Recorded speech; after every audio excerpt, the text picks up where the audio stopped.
ஹாய்ப்பா. எல்லாம் என்ன பண்ணிட்டு இருக்கிறீங்க? எல்லாம் சமைச்சிட்டிங்களா? சாப்பிட்டீங்களா? சாப்பிட்ருந்தா கமெண்ட்டில் சொல்லுங்கள். நைட் டிஃபனாக என்னங்கிறது சொல்லுங்கள்.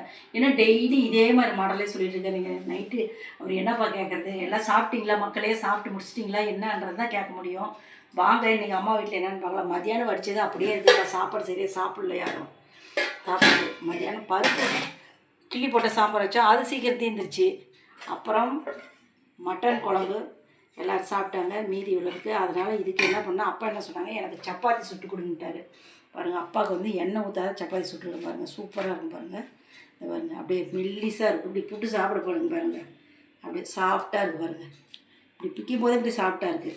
அது இன்றைக்கி நல்ல மாவு வந்து எப்படி பண்ணிடணும்னா, இந்த மாதிரி சப்பாத்தி வந்து எண்ணெய் ஊற்றாமல் சுடுறதுக்கு வந்து நம்ம இடியாப்பத்துக்கு எப்படி மாவு பண்ணிடுறோம், மாவில் வந்து ஒரே ஒரு ஸ்பூன் எண்ணெயும் உப்பும் கொஞ்சம் போட்டு நல்லா கலக்கிட்டு, அதுக்கப்புறமா வந்து சுடு தண்ணி வச்சு அதை வந்து கொஞ்சம் கொஞ்சமாக நம்ம கை பொறுக்கிற அளவுக்கு வச்சு அப்படியே மெதுவாக கொஞ்சம் கொஞ்சமாக ஊற்றி நல்லா நம்ம சப்பாத்தி மாவு நான் ஒரு நாளைக்கு பிணைஞ்சு காமிக்கிறேன்.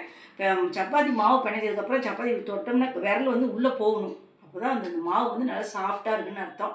அதுக்கப்புறம் அதை எடுத்து நம்ம வந்து தேய்ச்சி எண்ணெய் ஊற்றாதே நல்லா திருப்பி போட்டு உப்பி வருங்க. சூப்பராக இருக்கும். அந்த மாதிரி நீங்களும் பிடிச்சிருந்தா நீங்களும் இந்த மாதிரி அம்மா சொன்னது மாதிரி செஞ்சு பாருங்கள். செஞ்சு பார்த்துட்டு நல்லா இருந்தால் கமெண்டில் சொல்லுங்கள். இன்றைக்கி உறவுகளுக்கு வந்து பிறந்த நாள். அது வந்து என்னன்னு சொல்லுங்கங்க.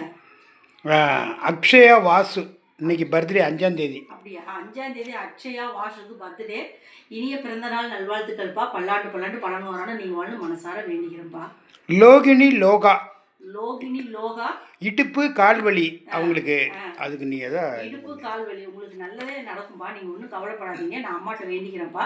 உங்களுக்கு வந்து இடுப்பு கால்வலியெல்லாம் நல்லாயிடும். நீங்கள் ஒன்றும் இது பண்ணாதீங்க. வாழ்க வளமுடன். பாலாஜி வாய்ஸ்